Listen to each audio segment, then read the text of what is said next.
This video is sponsored by Manscaped.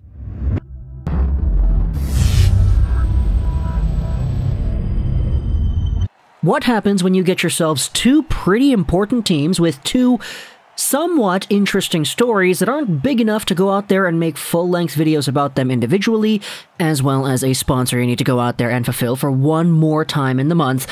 You get a video like this one, where you have two stories intertwined into one video. I know, it's kind of weird. Leafs fans, Habs fans, you guys have to get along for a little bit over here, but it's my show. We're going to run things the way that I want to. Speaking about the Leafs and the Habs, though, I kind of wanted to stream today for Montreal-Toronto game number 2, but we'll see where exactly that goes down depending on how I'm feeling. It's just one of the days, you know? So I'm not really too sure if we're going to go ahead with that. If we do, then hey, stick around. It'll probably be up at like 2:30, 3 p.m. PST, something like that. So a full hour, maybe an hour and a half before the game will be underway with our stream, if I decide to go ahead and do that. Today, though, we're talking about Pierre Engvall for the Toronto Maple Leafs, and we're also talking about Cole Caufield. For Engvall, he is in the news because we'd had ourselves a few interesting ideas brought up by different members of the Toronto media as to whether or not a guy like Pierre Engvall could be trade fodder. Now, this actually comes to us from a few sources. Firstly, it was the hip injury that Pierre Engvall sustained in practice the other day, which opened the opportunity for other Maple Leafs to come in here and take his spot in the lineup. Here's a tweet from David Alter. Keefe says Mikheyev playing another game had mostly to do with Pierre Engvall not being available because of his hip. It created another left wing position to get someone else involved. Robertson rests tonight against Montreal because of how many games he has played in the rookie tournament. We also then had ourselves an article published by James Myrtle saying that because of the cap issues the Maple Leafs sustain, a guy like Pierre Engvall could indeed be sufficient trade fodder if there is a team out there that wants to go and acquire this player. Engvall is 25 years old, 6'5", 216. He's a versatile winger. He plays left and he plays right. He's a left-handed guy who expires in 2022, making $1.25 million a season. Now, that is a pretty small amount of money, but contextually, with the Leafs and their circumstances as a team, it is quite a lot, especially for a guy who provides the services that Engvall does, which is pretty much just a mobile bottom six winger, who was really good at producing in the AHL and the SHL, but who had never really been able to get that opportunity in the National Hockey League. In the 2 seasons he has played with the Maple Leafs full-time, he has acquired 27 points in a total of 90 games played, which isn't a great points per game, but again, he is a bottom six guy.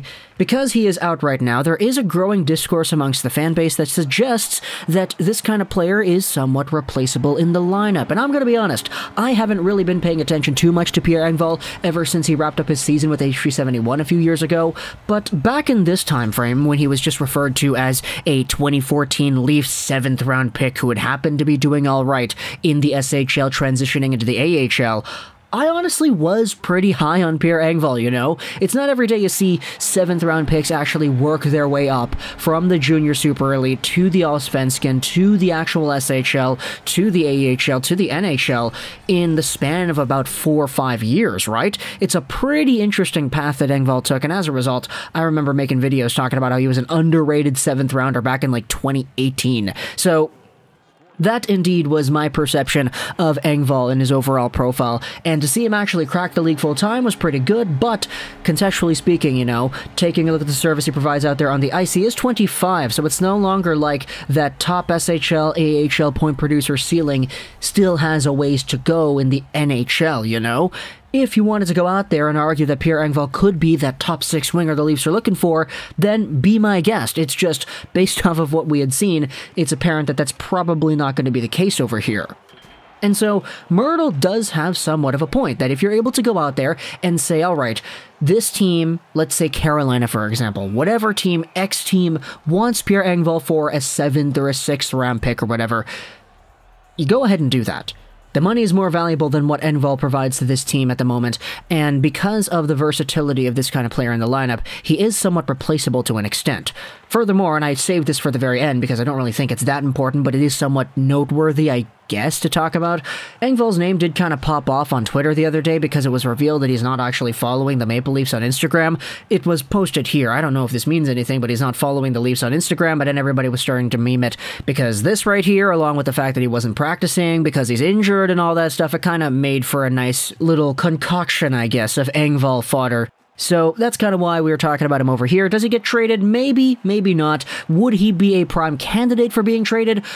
Probably. Not really because he's a bad hockey player, but just because he is not that important of a player, especially contrasting with the amount of money that he's making on a Maple Leafs team that is suffering their last dance scenario. Before we go over Cole Caufield, though, big word to today's sponsor of the video. It is indeed Manscaped. Attention gamblers of all shapes and sizes. Our friends at Manscaped have a can't-miss bet for you today. The leaders in male grooming have just launched their 4th-generation performance package. The betting odds are in your favor when you use the Lawnmower 4.0 on your family jewels. Are you ready to take the leap to male grooming royalty? 2 million men already have. Join the Manscaped movement by going to manscaped.com for 20% off and free shipping with the code LEGOROCKS.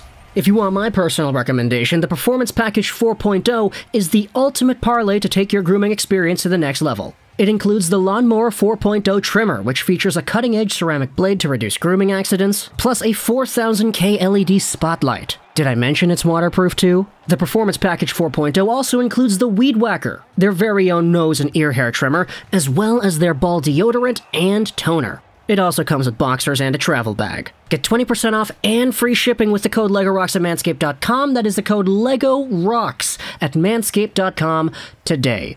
On to our second story for today's video. As we know, Montreal and Toronto are going out there and playing once again tonight. We have ourselves some more Montreal Canadiens preseason action going on, but a name who will not be included in that is one Cole Caufield. Isn't it crazy how after we make the video about him yesterday, talking about how good he was in the first preseason game, this happens? Because yesterday we had ourselves a pretty big scare that Cole Caufield, who participated in the red versus white intra-squad game warm-ups before being pulled, was then listed as day-to-day out for precautionary reasons. Now this was kind of cryptic. It was posted just with no warning, whatever, and everybody, rightfully so, was freaking out because Caufield is injured. Well, we had ourselves what was Dominique Ducharme coming out a little bit later in the afternoon saying that Cole Caufield just was feeling a little uncomfortable during the warm-ups, and he said that they'll know more after the intra-squad game. But Ducharme doesn't believe it's anything serious, confirms Caufield is day-to-day. Well, we now know what exactly is bothering Caufield. He was 100% before warm-up yesterday, according to Ducharme. He will now be out about a week with an upper body injury.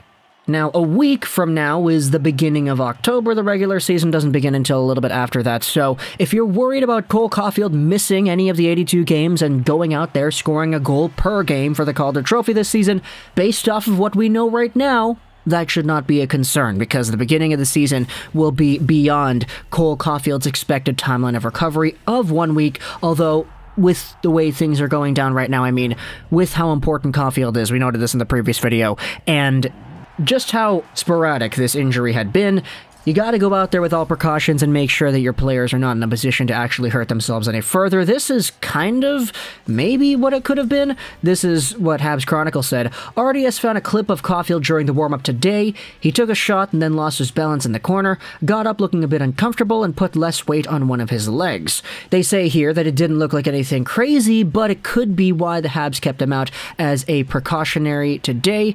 However, I do find a little bit of a critique with this. It does say that it's something about the weight, going out there and standing, losing his balance in the corner, but according to Aropon Basu, the injury is upper body, so does that happen? Can you lose your balance and not be able to stand properly with an upper body injury? I'm not really too sure how exactly that goes down, but either way, let's just hope it's only one, right? Only an upper body injury or only a leg injury. Just whatever it is, hopefully Caufield is able to go out there and get better. He won't be playing tonight. We have ourselves a different set of players suiting up for Toronto, Montreal. It's actually kind of crazy because Toronto's entire roster is like 100% different. They're really going out there and testing the waters for everybody that is available to them for those extra spots in the lineup. As for Montreal, though, they do have some repeat names. Toffoli is out there, etc. We'll find out later tonight when we watch the game, either on stream or either just by yourselves in solitude, because, yeah, it really depends on whether or not I stream today. But either way, talk to me in the comments. What do you think about Pierre Engvall, the idea of him getting traded? Would you want to see that? Who would you think would replace him in the lineup? And Cole Caufield and his injury, if you're a Habs fan, how scared are you? How willing are you to sacrifice your kidneys to make sure that this guy is okay? Talk to me in the comments, all your opinions and thoughts. I hope you enjoyed this Virtual Trolls 99. And bye.